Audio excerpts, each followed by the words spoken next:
오늘부터 우리는 다시 사도행전으로 돌아옵니다. 오늘 우리가 이제 24장을 읽었는데요. 여러분 23장에서 23장까지 무슨 일이 있었는지 우리 좀 같이 한번 복기하고 좀 먼저 복습하도록 하겠습니다. 여러분 다 기억나실 거예요. 사도 바울이 전도 여행을 마치고 이제 로마로 가려고 계획을 했죠. 그런데 가기 전에 예루살렘을 방문합니다. 예루살렘을 방문하는 목적은 로마 가기 전에 그 당시 자신이 이렇게 선교 여행 중에 있었던 그 선교 보고를 그 모교회인 예루살렘 성도들하고 이렇게 나누면서 은혜를 좀 나누고 싶었고, 또 중요한 게 있었습니다. 바로 예루살렘 교회가 어렵다라는 소식을 들었던 거죠. 그래서 그 이방 교회들도 어려운데 우리 모교회가 어려워? 그럼 우리가 도와야지. 그래서 그 이방 성도들이 십시일반 이렇게 헌금을 한 겁니다. 그래서 사도 바울이 그 귀한 마음과 헌금을 담아서 예루살렘 교회에 전달하러 이제 올라왔을 때입니다. 여러분 다 기억나시죠? 이 상황 중에 어떤 일이 벌어지냐? 이 유대인들이요. 이 바울에 대해서 적대적이고 이 기독교에 대해서 싫어했던 유대인들이 바울이 예루살렘에 왔다라는 소식을 듣습니다. 그리고는 바로 바울을 체포해서 그 당시 최고 의결기관이었죠. 산헤드린 공의회에 바울을 세웁니다. 그리고 재판을 하죠. 그런데 뭐 이렇게 저렇게 얘기를 하지만 사실 혐의만 있을 뿐 아무런 재판 결과가 나오지 않아요. 그래서 그 재판은 그냥 그렇게 끝나버리고요. 이제 유대인들이 재판으로는 어떻게 할 수 없으니까 바울을 그냥 죽여야겠다. 살해의 어떤 모의를 합니다. 그래서 그 로마 군대 천부장이 바울을 빼내어서 예루살렘에서 가이사랴라고 하는 도시로 호송을 합니다. 왜 가이사랴일까? 여러분 가이사랴는 그 당시에 유대 지역을 관장하고 다스리던 로마 총독의 거주지가 가이사랴입니다. 그 당시에 그 로마 총독이 우리가 성경에 읽었던 벨릭스 총독입니다. 벨릭스라는 총독입니다. 그래서 이 가이사랴에서 이제 바울은 앞으로 총 3번의 재판을 받게 되는데요. 첫 번째는 지금 이 상황에 로마 총독인 벨릭스 총독에게 받고, 두 번째는요, 이 벨릭스하고 그게 안 끝나요. 그래서 벨릭스 후임이 옵니다. 그 후임이 베스도 총독입니다. 거기다 또 재판을 받고요. 또 거기서 또 안 끝납니다. 그래서 그 아그리빠 왕에게로 이제 넘어가서 아그리빠 왕에게 재판을 받아요. 그래서 이 재판 과정이 오늘 우리가 읽은 24장부터 25장, 26장까지의 내용입니다. 24장은 벨릭스에게 재판받고, 25장은 베스도에게 재판받고, 26장은 아그리빠 왕에게 재판을 받아요. 장수로는 석장인데 시간으로 보면 사도 바울은요, 여기서 무려 2년 동안 감옥 생활합니다. 감옥에 잡혀 있어요. 그러니까 여러분 인생이 참 어렵습니다. 그냥 자기 마음에는 잠깐 예루살렘에 들렸다가 빨리 로마에 가서 나머지 일정을 이렇게 감당하고 복음을 전하려고 했는데 여기서 잡혀가지고 예상에도 계획에도 없는 2년을 감옥 생활을 하게 되는 거죠. 어떻게 보면 여러분 이 시간도 그렇고 하여튼 바울의 삶은요 참 고난과 역경의 연속처럼 보이죠. 한 명도 아니라 무려 2명의 그 최고 그 지도자 아닙니까? 총독에게, 나중에는 왕에게 재판을 받는 거 여러분 그거 쉽겠습니까? 우리도 이렇게 어떤 법적인 일이 걸리면 참 힘들잖아요. 법원 출두하라. 이렇게 어떤 법적인 일을 처리해야 된다. 그러면 마음이 덜컥 내려앉는 일들이 참 많습니다.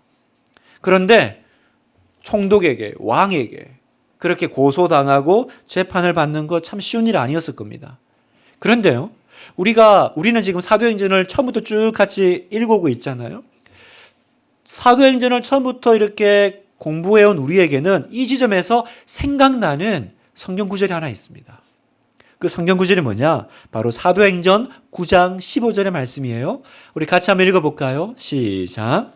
주께서 이르시되 가라, 이 사람은 내 이름을 이방인과 임금들과 이스라엘 자손들에게 전하기 위하여 택한 나의 그릇이라. 자, 이 말씀이 언제 나온 말씀이에요? 사도 바울이 바울 되기 전에, 그러니까 이제 막 뭡니까, 이 검사장 들고 짱 들고 내가 예수 믿는 사람들 가만두면 안 되겠다. 이 이단 같은 사람들 어디서 나타나가지고 이렇게 어지럽게 해. 그래서 예수 믿는 사람 잡으러 가는 다메섹 길에서 꼬꾸라지죠. 그리고 예수님을 만납니다. 그리고 이 사람이 이제 눈이 멀게 됐을 때 하나님은 아나니아라는 사람을 이제 바울에게 보냅니다. 기도해 주러 가라고. 그때 아나니아가 싫어합니다. 아니, 이 사람 이상한 사람인데 왜 그러세요? 그때 예수님께서 바울에 대해서 하신 말씀이 우리가 읽은 이 말씀입니다. 이 사람은 내 이름을 위하여 이방인과 임금들과 이스라엘 자손에게 전하기 위해서 내가 택정한 사람이다. 무슨 말입니까? 바울은 이런 삶을 앞으로 살게 될 사람이다라는 것을 지금 설명하고 있는 거죠. 그래서 여러분, 사도 바울은 1차, 2차, 3차 선교 여행을 통해서 이방인들에게 복음을 전하고, 또 23장에 보면 사내들인 공의회에서 유대인들 앞에서 예수님의 이름을 정하고, 이제 그러면 남은 건 뭐겠어요? 이 말씀대로 보면 남은 것은 임금들이 남아있는 거죠. 그렇습니다. 무슨 얘기냐면 지금 사도행전의 이 모든 여기까지 이야기는요, 바울이 이제 나머지 남은 임금들 앞에 서기 위한 하나의 빌드업이라는 거죠. 작업이라는 겁니다. 여러분, 우리 눈에 볼 때는 어떤 면에서는요, 사도 바울의 인생은 참 꼬여가는 인생 아니에요? 쓸모없이 시간이 낭비되는 인생처럼 보입니다. 왜 갑자기 또 잡혀가지고 죄송합니다. 잡혀가지고 2년 동안 또 재판을 받고 또 이렇게 괴계 차질이 벌어지냐? 우리는 그렇게 보이지만 성경은 뭐라고 말씀하시냐면 아니다라는 거예요. 사도 바울은 지금 하나님의 일정표와 시간표대로 흘러가고 있는 인생이다라는 거예요. 바울은 이제 총독들과 유대 임금뿐만 아니라 나중에는요, 로마 황제 가이사랴 앞에서도 하나님의 말씀을 증거하게 됩니다.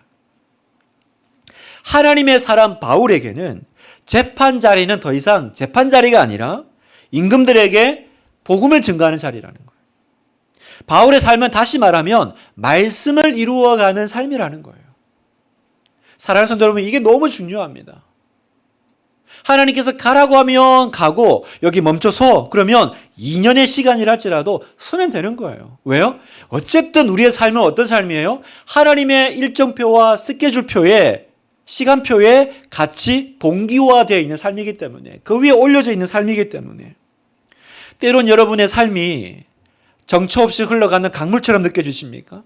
내 삶은 흘러 이렇게 해서 여기까지 오셨습니까? 이 교회는 흘러 여기까지 오셨습니까? 아니라는 거예요. 여러분이 정말로 하나님의 사람이라면, 여러분이 하나님을 믿는다면, 여러분, 내가 겉으로 보이는 그 강물의 그 표면 말고요, 그 강물 인생 그 밑으로 흐르는 강력한 하나님의 역사가 있음을 믿으시기를 축복합니다. 믿으시기를 축복하고 원합니다.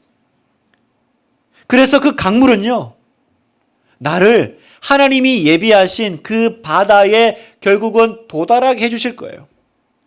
자, 시편 139편 16절, 너무나도 아름다운 말씀입니다. 우리 한번 같이 읽겠습니다. 시작. 내 형질이 이루어지기 전에 주의 눈이 보셨으며 나를 위하여 정한 날이 하루도 되기 전에 주의 책에 다 기록이 되었나이다. 내 형질이 이루어지기 전에 무슨 말입니까? 내가 태어나기도 전에, 그죠? 내가 엄마 뱃속에 있을 때 나를 위하여 정한 날이 하루도 되기 전에, 내가 태어나서 1일도 되기 전에 무슨 일이 일어났다고요? 나를 위해 하나님께서 계획하신 것들이 다 하나님의 책에 이미 기록되어 있다라는 거예요. 하나님의 사람은 이것을 믿는 사람입니다. 나의 하루하루의 삶이 하나님의 섭리와 계획 속에 있다고 한다면, 그러면 여러분, 내 삶 가운데 버릴 것은 하나도 없죠? 모든 것이 주님의 은혜와 시간표 속에 있다면 그 어느 것도 버릴 것이 없어요. 하나님의 사람의 길이 이미 하나님의 책에 기록되어 있다면, 그럼 오늘 내가 해야 될 일은 뭘까요? 나는 이 통과되는 이 삶 가운데 어쩌든지 하나님의 뜻과 계획을 찾아가면 되는 것입니다. 어쩌다가 우연히 발생한 일입니까? 어쩌다가 내 인생에 일어난 운명적인 장난입니까? 아니라는 거예요. 하나님의 그 길을 믿는 사람, 내 인생이 이제 하나님의 부르심과 손안에 있다라는 것을 믿는 사람은요, 하나님께서 그 삶을 끝내는 소망의 항구에 다다르게 하실 줄 믿습니다. 여러분, 이것을 믿으면요, 내 삶의 어떤 환난과 고난에도 위축되지 않아요. 담대하게 돌파해 나가는 힘이 생길 줄 믿습니다. 제가 드라마 하나를 예전에 본 적이 있어요. 그 보면 그 기차를 이제 아빠와 딸이 타고 가는데 그 옛날 기차는 그 이제 뭡니까 중간에 이렇게 카트가 울면서 이렇게 뭡니까 간식도 팔았고 또 역에 서면 역에서 우동을 팔았어요. 기억나시면 옛날 사람이죠. 근데 이제 그 드라마에 보면 아빠가 딸에게 말해요. 그 꼬마 아이인데 우리 우동 먹을까? 그래서 아빠가 얼른 사올게 하고 내려갑니다. 근데 이제 딸은 막 기다리는데 기차가 움직이는데 아빠가 안 돌아와요. 그래서 설마 하는데 기차가 슬금슬금 움직이더니 이제 출발을 해버렸어요. 아빠는 안 돌아왔는데. 그래서 애가 너무 놀래가지고 울기 시작해요. 아빠 안 탔는데 어떡하지? 막 울어요. 근데 그때 뒤에서 아빠가 우동 들고 나타나죠. 왜 울어? 그랬더니 막 울면서 아빠한테 안겨요. 아빠 안 탄 줄 알았잖아. 아빠 안 탄 줄 알았잖아. 그때 아빠 그럽니다. 우리 딸이 여기 있는데 내가 왜 안 타? 제가 그 드라마를 보면서 막 울었어요. 막 울었어요. 지금도 눈물이 나. 어릴 때 우리 엄마가 그런 일이 있었어요. 거의 기차가 떠났는데 엄마가 안 나타났어요.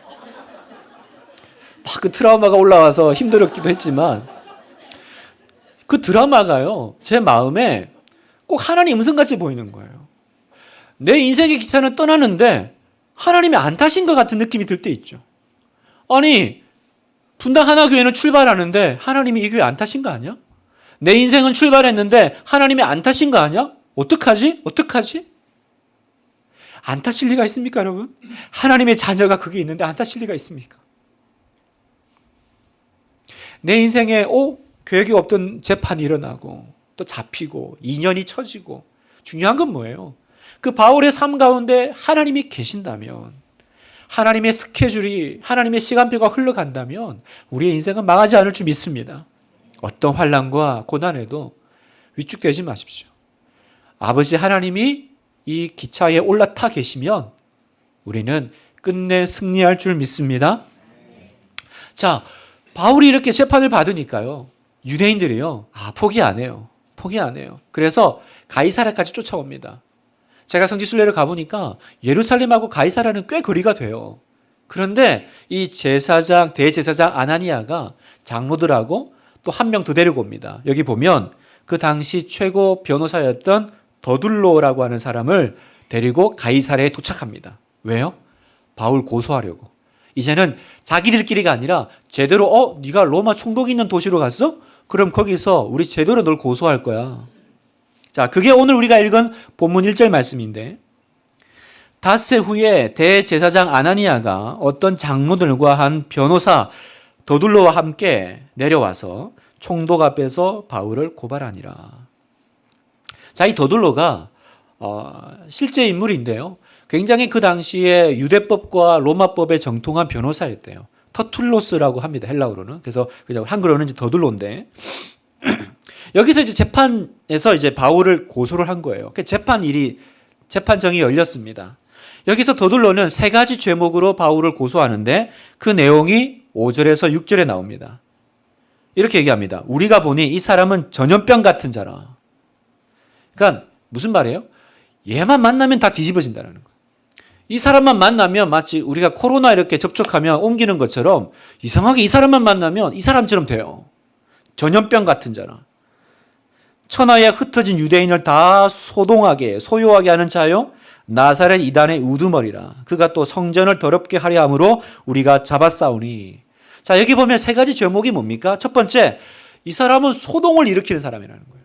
가기만 하면 여기 막 소동이 일어난다는 거예요, 이 사람 때문에. 두 번째, 나사렛 이단의 우두머리. 우리가 볼 때는 이건 이단이에요. 유대교에서 볼 때 기독교는 이단이죠. 우두머리고, 세 번째, 유대인들이 가장 중요하게 여기는 성전을 모독했다라는 거예요. 자, 이 내용을 듣고요, 바울이 자신을 변호합니다. 변호하기 시작해요. 아주 담담하고 차분하게 이 세 가지 내용에 대해서 논리적으로 조목조목 반박합니다. 첫 번째, 소요를 일으켰다라는 제목에 대해서는 이렇게 얘기합니다. 내가 예루살렘에 도착한 지 열흘밖에 안 됐는데 무슨 그 사이에 그런 일이 일어날 수 있느냐. 또 성전을 더럽혔다라는 제목에 대해서는 누가 봤냐라는 거예요. 아니, 심증만 있지 물증이 없지 않느냐. 증거도 없이 그냥 그렇게 말하면 어떡하느냐. 그게 이제 11절 12절에 사도 바울이 변호하는 내용입니다. 당신이 아실 수 있는 바와 같이 내가 예루살렘에 예배하러 올라간 지 열이틀밖에 안 되었고 그들은 내가 성전에서 누구와 변론하는 것이나 회당 또는 시중에서 무리를 소동하게 하는 것을 보지 못하였으니 없지 않느냐라는 거예요. 왜 거짓말하느냐? 나는 그런 적이 없는데. 앞에 두 가지는 이제 변론했죠. 남은 건 뭐예요? 나사렛 이단의 우두머리라는 제목입니다. 그래도 쫄개로 안 보고 우두머리로 봐줬어요. 나사렛 얘가 제일 이제 대장이다. 그런 거죠. 그런데 사실은 이것도 문제가 될 수 없는 게요. 그 당시에 로마는요. 타 종교에 대해서는 좀 개방적인 정책을 시행했습니다. 그러니까 이제 정복해 나가는 과정에서 여러 반발이 예상되니까 그 어떤 민족이나 사회가 가지고 있는 것들은 좀 인정을 해주는 그런 정책이었어요. 그래서 유대인들도 로마 그 정권 아래에 있지만 자기들이 유대교를 가지고 있고 자기도 제사장이고 다 성전도 유지하고 해왔던 거죠. 그러니까 이 사람이 나사렛 이단의 우두머리라고 하더라도 그 로마 정책에서 보면 사실은 인정해 줄 수밖에 없는 거잖아요. 그러니까 이것 때문에 뭔가 체포당하거나 구금당하거나 구타할 만한 죄가 성립되지 않는다라는 겁니다. 그러니까 바울은 다 사실이 아니지 않느냐. 그걸 분명하고 명확하게 담담하게 이야기합니다. 그래서 13절 이제 나를 고발하는 모든 일에 대하여 그들이 능히 당신 앞에 내세울 것이 없나이다. 무슨 소리냐. 심증만 있지 물증도 없는데 왜 내가 재판을 받아야 됩니까? 이 얘기죠. 이 본문을 보면서 저는 항상 느끼는 거지만 참 바울은 담대하다. 참 이상할 만큼 평온하고요. 당당한 거예요. 뭐 오늘 이 자리뿐만 아니라 그 앞선 사건에서도 보면 사도 바울은 얼마나 자기를 많이 위협하고 공격합니까? 그런데 뭐 열내지도 않고 막 당황하지도 않고 크게 막 이렇게 변론하지도 않아요. 그냥 있는 사실 그대로를 담담하게 이렇게 서술합니다. 어떻게 이게 가능할까요, 여러분? 어떻게 사도 바울은 이렇게 자기의 생명을 위협받는 이 자리에서도요, 이렇게 평온을 유지하고요, 그냥 담담하고 당당할까? 왜냐하면 사도 바울은 교회 일에 열심이고 복음 전도에도 열심이었지만 또 이 사도 바울은 언제나 양심에 조금도 거짓된 삶을 살지 않았기 때문이라는 거예요. 하나님 앞에서뿐만 아니라 사람들 앞에서도 나는 거짓되고 잘못된 삶을 살지 않았다라는 그 당당함이 사도 바울로 하여금 전혀 위축되지 않게 만들더라는 겁니다. 자, 16절을 읽겠습니다. 시작. 이것으로 말미암아 나도 하나님과 사람에 대하여 항상 양심에 거리낌이 없기를 힘쓰나이다. 하나님과 사람에 대하여 항상 양심에 조금도 걸리는 것이 없다라는 거예요. 그러니 아무리 무서운 재판 과정과 자기를 고소하는 상황 가운데서도 내가 떳떳하니까. 여러분, 떳떳한 사람은 당황하지 않죠? 떳떳한 사람은 당당하죠? 그래서 굳이 내가 변명을 하거나 말을 바꾸거나 내 상황을 이렇게 거짓으로 덮거나 그럴 필요가 없습니다. 이게 사도 바울의 언제나 가지고 있는 자신감이었어요. 오늘 이 자리뿐만 아니라 앞선 23장에도 보면 사내들인 공회에서도 똑같은 말을 사실은 또 했어요. 23장 1절 바울이 공회를 주목하여 이르되 여러분 형제들아 오늘까지 나는 범사의 양심을 따라 하나님을 섬겼노라 하거늘. 똑같은 얘기죠. 범사의 양심을 따라 나는 하나님 섬겼다. 양심을 따라. 대부분의 사람들은 어떻습니까? 양심을 따라 산다고 말은 합니다. 그러나 상황에 따라 적당히 말을 바꾸죠. 내가 좀 이렇게 손해보거나 어려운 일이 생기면 없는 것을 있다고 말하고 아닌 것을 그렇다라고 말합니다. 여러분, 그러나 이렇게 사는 삶은요, 참 힘이 없어요. 이렇게 사는 삶은요, 결국은 그 거짓말로 그 순간을 피할 수 있겠죠. 그 순간은 모면할 수 있겠죠. 그러나 그 다음 순간은 피할 수 없어요. 여러분, 진리는 뭔지 아세요? 진리는 거짓말은 반드시 꼬리를 잡힌다는 거예요. 왜 그럴까요? 왜 거짓말은 반드시 드러날 수밖에 없을까? 왜냐면요, 거짓말을 할 때는 조건이 있어요. 내가 한 거짓말을 내가 꼭 기억을 해야 된다는 사실입니다. 그러니까 내가 거짓말이 한두 번은 괜찮을 거예요. 근데 계속 쌓여가면 어떻게 돼요? 결국은 내 거짓말에 내가 발목 잡혀요. 그죠? 내가 그걸 다 기억할 수가 없어요. 그때 내가 이랬더라? 저랬더라? 왜냐하면 그때 임기응변으로 말한 거기 때문에 정확한 팩트가 없는 거죠. 그러니까 자기 말에 자기가 걸려요. 어떤 집에 손님이 찾아왔습니다. 그랬더니 아기가 이제 문에 나가서 누구세요? 그랬더니 엄마 계시니? 근데 엄마가 안에 계셨어요. 근데 목소리 들어보니까 만나고 싶지 않은 사람이에요. 그래서 애한테 부탁했어요. 엄마 없다고 그래. 그랬더니 애가 알았다고 가더니 말했습니다. 엄마가 없다고 하래요. 엄마가 없다고 하래요. 뭐 이건 뭐 완전히 엄마가 있다라는 자기 그냥 스스로 그냥 걸린 거죠. 그러니 여러분, 이런 사람의 말에 무슨 힘이 있겠습니까? 여러분, 하나님과 자신의 양심 앞에 떳떳하면요, 언제나 이 사람은 담대하고 그 사람이 말하는 것은 힘이 있습니다. 힘이 있어요. 왜 우리 말에 힘이 없을까? 왜 오늘날 교회의 말에는 힘이 없을까? 우리가 열심히 살지 않았을까요? 우리 성도 숫자가 안 많았을까요? 아닙니다. 우리 말에 힘이 없는 이유는 우리가 떳떳하지 않기 때문이에요. 열심히 복음은 전하지만, 신앙생활은 잘하지만 양심에 부끄러운 것이 있기 때문입니다. 그래서 세상이 우리 말에 주목하지 않아요. 세상이 우리와 자기들이 똑같다 그럽니다. 너네는 그냥 교회 다니는 것뿐이지 똑같잖아. 그러니까 세상이 안 달라져요. 변화되지가 않아요. 성도 여러분, 내가 교회를 다니면서 신자라는 이름을 가지고 있으면서 나 자신을 부끄럽게 하는 것들이 있습니까? 혹시 있나요, 여러분? 예수 믿는다고 하면서 사업에 문제가 있고, 예수 믿는다고 하면서 인간관계에 문제가 있지는 않습니까? 세상살이가 다 그런 거야. 어떻게 정직하게만 살아. 그러면서 자신을 합리화하고 있지 않아요? 바울은 지금 여러 가지로 고소를 당하고 있습니다. 그러나 바울의 참 위대한 점은요, 신앙생활도 그렇지만 신앙생활 외에는 고소당하지 않는다라는 데 위대함이 있는 거예요. 여러분, 신자는 그래야 될 줄 믿어요. 이 바벨론 같은 세상에서 하나님 믿는 사람, 하나님의 사람은 그래야 될 줄 믿습니다. 어떻게 된다고요? 내 믿음 외에는 어떤 것도 흠잡히지 않는 사람. 다니엘이 그랬어요. 다니엘 5장 4절 5절을 보겠습니다. 이에 총리들과 고관들이 국사에 대하여 다니엘을 고발할 근거를 찾고자 했으나 아무 근거, 아무 허물도 찾지 못하였으니 이는 그가 충성되어 아무 그릇됨도 없고 아무 허물도 없음이었더라. 그들이 이르되 이 다니엘은 그 하나님의 율법에서 근거를 찾지 않으면 그를 고발할 수 없으리라 하고, 다니엘을 한번 잡아 넘어뜨리려고 탈탈 틀었지만 다니엘의 약점은 하나예요. 하나님. 하나님이 다니엘의 약점이에요. 여러분, 이건 멋지지 않습니까? 아무 약점이 없어요. 아무 허물이 없어요. 허물이 있다면 하나, 이 사람의 신앙, 이 사람 믿는 하나님, 하나님이 내 약점이 된다. 이런 사람 멋진 것 같습니다. 이것이 바벨론 같은 세상에 사는 그리스도인들의 기준이 되어야 될 줄로 믿습니다.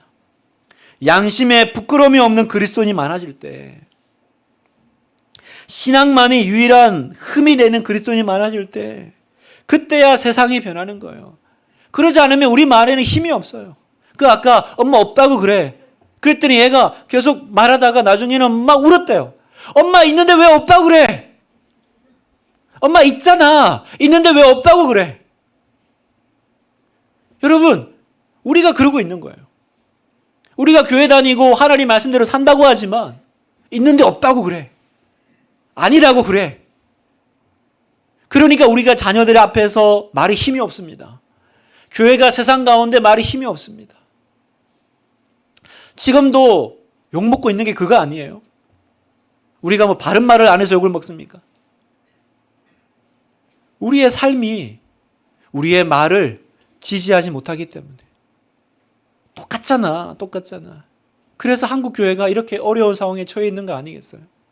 얼마나 참 어렵고 개탄스럽습니까? 뭐 예수 믿는 사람들이 온갖 비리에 다 연루되어 있고, 뭐 매스미디어에 나오는 이야기는 전부 목사 이야기고. 여러분, 저를 위해서 기도해 주셔야 돼요. 진짜 제 소박한 꿈은 PD 수첩에 안 나오는 목사. 그것이 알고 싶다에 등장하지 않는 목사. 이게 무슨 꿈이어야겠어요. 그런데 시대가 그런 시대가 된 거예요, 여러분. 그런 시대가 된 거예요. 그런데 한번 나와버리면요, 힘이 없어요. 앞에서 뭘 하고 설교를 하면 그 말에 힘이 있겠습니까? 우리가 읽었던 16절에 나는 항상 양심에 끄리낌이 없기를 힘쓰나이다를요, 다른 번역, 현대인의 성경을 찾아보니까 이렇게 번역을 해놨더라고요. 그래서 나는 언제나, 같이 한번 읽어볼까요? 시작. 그래서 나는 언제나 하나님과 사람 앞에서 깨끗한 양심으로 살려고 최선을 다하고 있습니다. 사랑하는 성도 여러분, 이 고백이 오늘 여러분의 고백 되시기를 축원합니다. 나는 언제나 하나님과 사람 앞에서 깨끗한 양심으로 살려고 최선을 다하고 있습니다. 여러분, 교회에서만 신자, 교회에서만 신앙인이 아닙니다. 세상에서도 깨끗한 양심으로 최선을 다해 살아가십시오. 성도 여러분, 정직한 자의 형통을 믿으십시오. 오직 여러분에게 한 가지 흠이 있다면 차라리 하나님이 여러분의 흠이 되시기를. 신앙생활에 내 유일한 약점이 된다면 하나님이 그 사람 얼마나 귀하게 보실까? 내가 너의 유일한 약점이야? 내가 너의 유일한 흠이니? 와, 이럴 수도 있구나.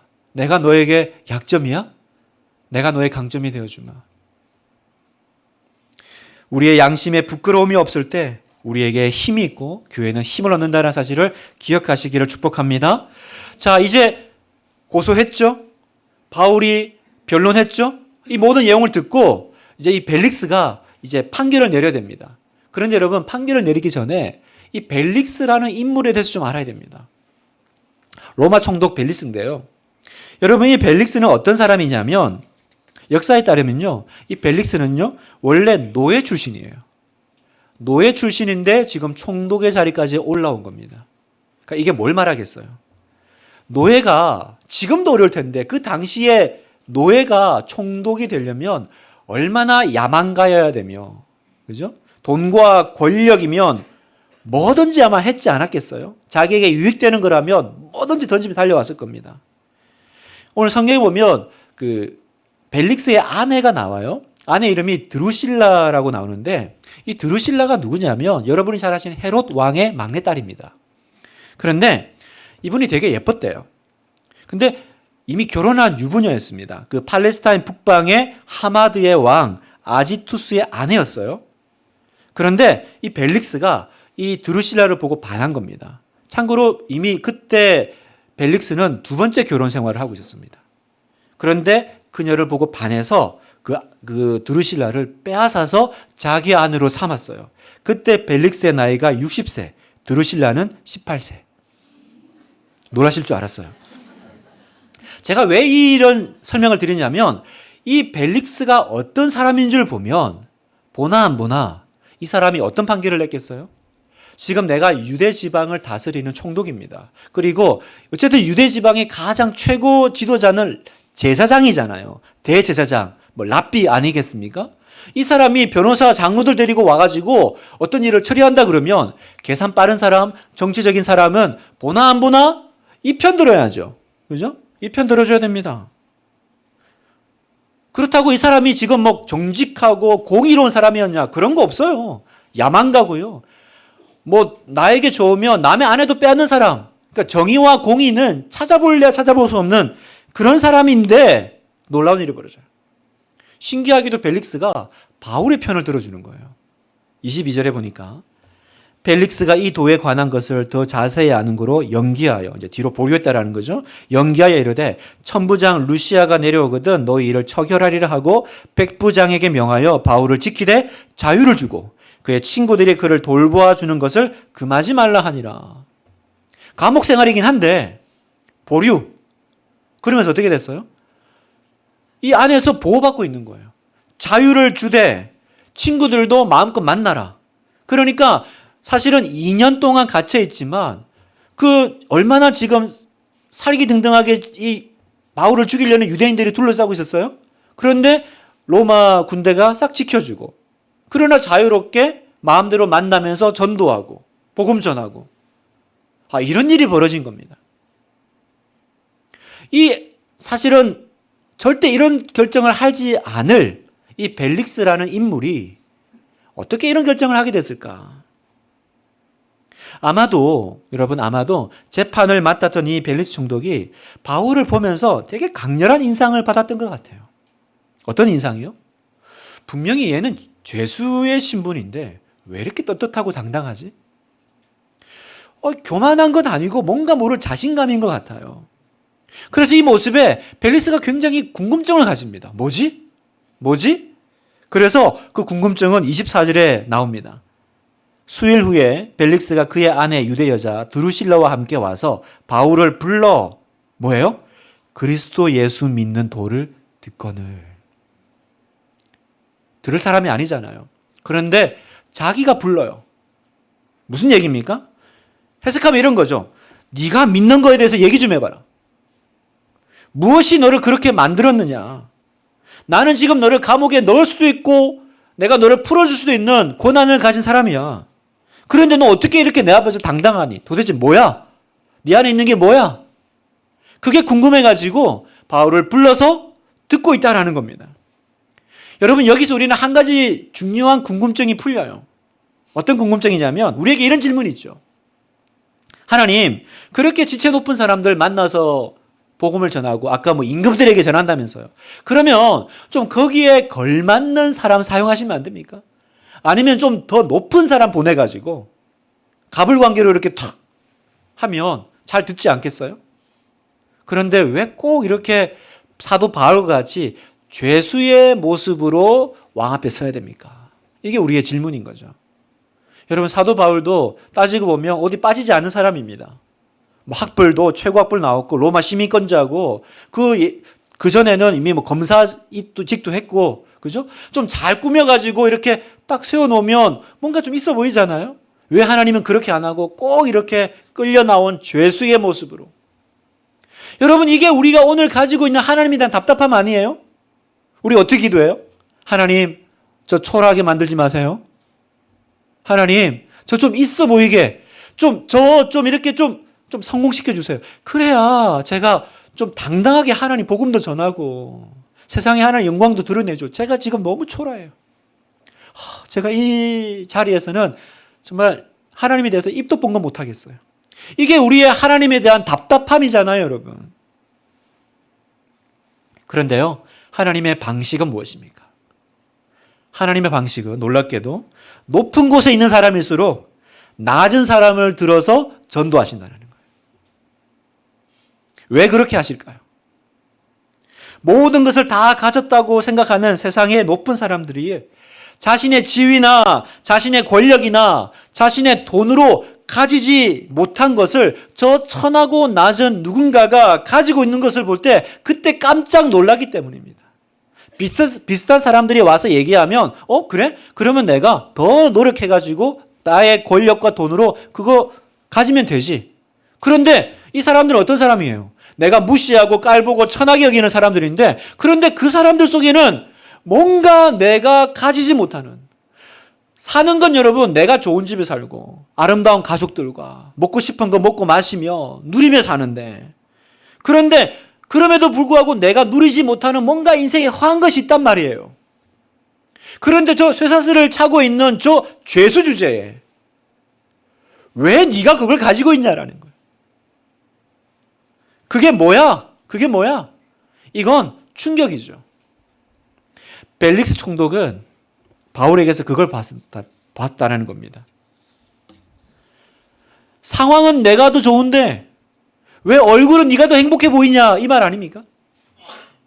여러분 예수 믿는 사람은 이런 이야기 살면서 들어야 될 줄 믿습니다. 야 우리 집이 더 좋은데 우리 애가 더 공부를 잘하는데 왜 얼굴은 내가 죽상이지? 왜 네가 더 편안해 보여? 아니 상황만 보면 네가 울어야 되고 내가 웃어야 되는데 왜 너는 웃고 있고 내가 울고 있어? 이게 그리스도인의 특징이라는 거예요. 혹시 여기 하나님 제가 생활 형편이 좋지 않아서 또 내가 아무리 생각해도 스스로 자격이 안 돼서 저는 아무 얘기도 못 하겠어요. 그래서 언제나 기가 죽어 있고 위축되어 있고 주위에 복음을 전할 자신이 없는 분이 있다면 오늘 하나님의 방식을 배우십시오. 하나님이 하시는 말씀을 들으십시오. 하나님이 뭐라고 말씀하시냐? 고린도전서 1장 26절에 좀 길지만 너무 중요한 말씀이기 때문에 우리 한 목소리를 같이 읽겠습니다. 형제들아 시작. 형제들아 너희를 부르심을 보라. 육체를 따라 지혜로운 자가 많지 아니하며 능한 자가 많지 아니하며 문벌 좋은 자가 많지 아니하도다. 그러나 하나님께서 세상에 미련한 것들을 택하사 지혜 있는 자들을 부끄럽게 하려 하시고 세상에 약한 것들을 택하사 강한 것들을 부끄럽게 하려 하시며 하나님께서 세상에 천한 것들과 멸시받는 것들과 없는 것들을 택하사 있는 것들을 폐하려 하시나니. 이게 하나님의 방식. 뭐라고요? 세상에 미련한 것들을 택하시고 약한 것을 택하시고 천한 것들을 택하시고 멸시받고 없는 것을 택하사 부끄럽게 하시고 일하시는 것이 하나님의 방식이래요. 하나님은 높은 사람들을 쓰시는 것이 아니라 이런 사람들을 쓰신다라는 거예요. 천한 자일수록 높은 자의 마음을 더 사로잡을 수 있는 능력이 있음을 믿습니다. 가난한 사람이 가난한 가운데서 부자들이 누리지 못하는 행복을 누릴 수 있다면 가난한 사람은 부자들을 꺾을 수 있는 능력이 있다라는 거예요. 이게 하나님의 방식이에요. 여러분이 천하십니까? 여러분이 약하십니까? 여러분이 지혜가 없으십니까? 문벌이 없습니까? 학벌이 없습니까? 기뻐하십시오. 여러분은 조건 충족. 조건 충족된 것. 누가 나보다 더 천하고 약한 분을 보셨습니까? 부럽다. 넌 어쩜 이렇게 조건이 딱 맞니?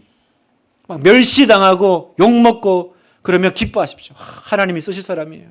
근데 누가 막 나를 칭찬하고 날 좋아하고 나를 높여줘요?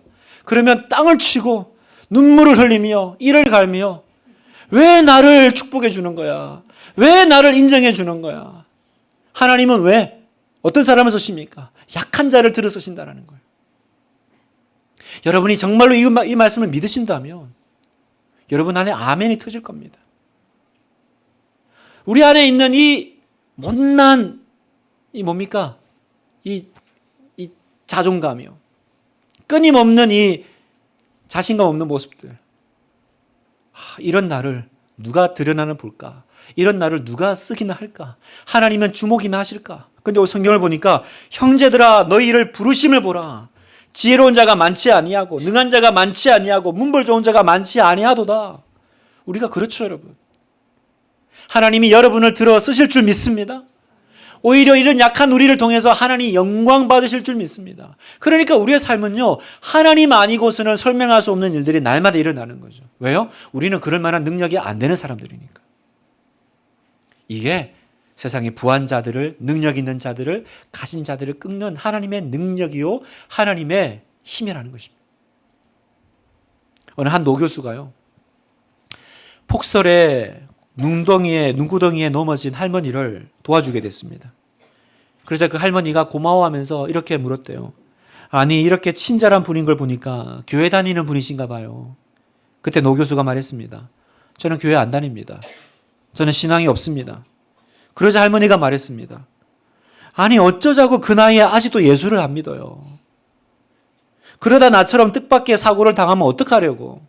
나는 저 눈구덩이 속에서 죽는 줄 알고 계속해서 열심히 찬송 부르고 있었구만. 이 노 교수님이 그 말에 충격을 받은 거예요. 무엇이 저 할머니로 하여금 저렇게 확실히 있는 삶을 살게 만들었을까? 너무 궁금해지기 시작했습니다. 그래서 집 근처에 있는 교회를 출석하기 시작했어요. 그러자 그 교회 목사님이 깜짝 놀랐어요. 다 알 거 아닙니까? 대석학인 이 교수님이 교회를 출석하니까 와, 이 목사님이 고무됐어요. 그래가지고 심혈을 기울여서 매일 설교를 준비했습니다. 그래서 최신 신학과 그 철학이 이렇게 잘 이렇게 들어가 있는 정말 이렇게 지적이고 논리적인 너무 잘 짜여진 설교를 매주 이렇게 설교를 했습니다. 그러다 어느 날 그 노 교수님이 목사님을 찾아와서 정중하게 말했습니다. 이렇게 말했대요. 목사님, 요즘 목사님이 설교하시는 내용은 제가 더 전문일 것 같습니다. 그러니 그런 설교하지 마시고 그날 눈구덩이 속에서 그 할머니가 가졌던 확신, 예수 그리스도에 대한 뜨거운 신앙을 제게 전해 주십시오. 그러면 저는 정말 고맙겠습니다. 사랑하는 성도 여러분, 저는 이것이 그리스도인이라고 믿습니다. 이 할머니처럼요, 그리스도인은 이렇게 감동을 줄 수 있어야 됩니다. 벨릭스는요, 바울의 말을 듣고요, 두려워하기 시작했어요. 25절, 바울이 의와 절제와 장차 오는 심판을 강론하니 벨릭스가 두려워하여 대답하되 지금은 가라. 내가 틈이 있으면 너를 부르리라고. 여러분, 뭔가 바뀌지 않았어요? 주객이 전도됐죠. 두려워할 사람이 담대하고 담대해야 될 사람이 두려워하는. 왜요? 왜 재판장과 죄수의 위치가 바뀐 것처럼 보여요? 왜냐하면 사도 바울은 지금 신분은 죄수의 몸으로 있지만 그는 누구예요? 그는 하나님의 사람이기 때문에 그렇습니다. 성도 여러분, 사람은 무엇을 얼마나 많이 가지느냐로 결정되지 않습니다. 사람은 그가 누구냐로 결정됩니다. 내가 얼마나 많은 부와 얼마나 많은 권력과 얼마나 많은 것을 소유했느냐, 그것 때문에 사람들이 교회 말을 듣거나 사람들이 여러분 앞에 무릎 꿇지 않을 거예요. 그렇지 않습니다, 여러분. 죽음을 두려워하지 않을 수 있는 예수 그리스도. 내 안에 없는 뭔가가 네 안에 있는 것 같은데 그게 뭐야? 상황과 환경은 내가 더 좋은 것 같은데 왜 네가 더 좋아 보여? 그게 뭐야?